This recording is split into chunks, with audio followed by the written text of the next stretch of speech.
Heto ang mga maiinit na balita na dapat niyong tutukan mula sa FM Radio at PRTV Newsroom. Ito ang FM Radio Newsbreak. FM Radio Newsbreak. Magandang umaga mga vibes, narito na ang mga maiinit na balita para sa ating FM Radio Newsbreak. Naghahanap na ang pamahalaan ng mga alternatibong mapagkukuhanan ng langis upang matiyak ang matatag na supply ng gasolina sa bansa. Sa press briefing sa New York, sinabi ni Pangulong Ferdinand R. Marcos Jr. na nakikipag-ugnayan na ang Pilipinas sa iba pang oil supplying countries sa gitna ng kawalang katiyakan sa pandaigdigang merkado, lalo na dahil sa tensyon sa Middle East. Ayon pa sa Pangulo, hindi tiyak kung hanggang kailan magpapatuloy ang paggalaw ng presyo ng langis. Kamakailan, umabot na ito sa higit $100 kada bariles, ngunit bumaba na ngayon sa mas mababa pa sa $90 kada bariles.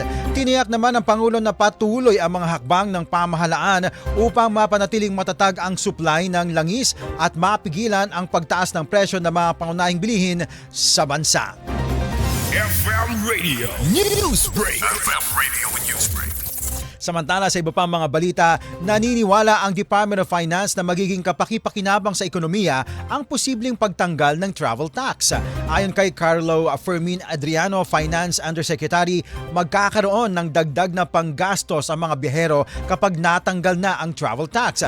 Tinatayang maaari rin itong magdulot na hanggang 18 bilyong pisong economic activity. Maagungunitang si Ferdinand Marcos Jr. mismo ang humiling sa mga mambabatas na ikonsidera ang pagtanggal ng travel tax upang mas mahikayat pa ang mga turista na bumisita naman sa bansa.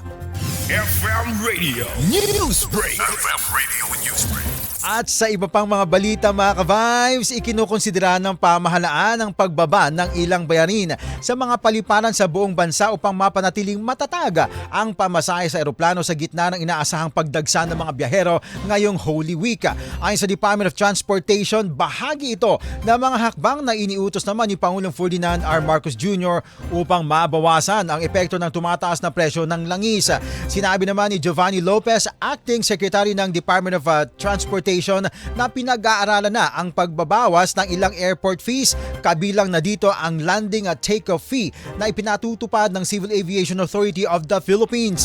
Hindi pa tiyak kung magkano ang maaaring ibaba sa mga bayarin, ngunit ipapasa ang anumang proposal sa board para sa pag-aproba at posibleng desisyon sa susunod namang linggo.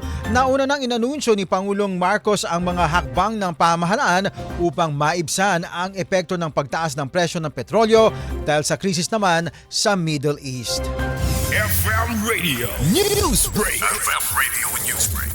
At yan mga ka-vibes ang buong kalipunan ng ating pagbabalita para sa ating FM Radio Newsbreak.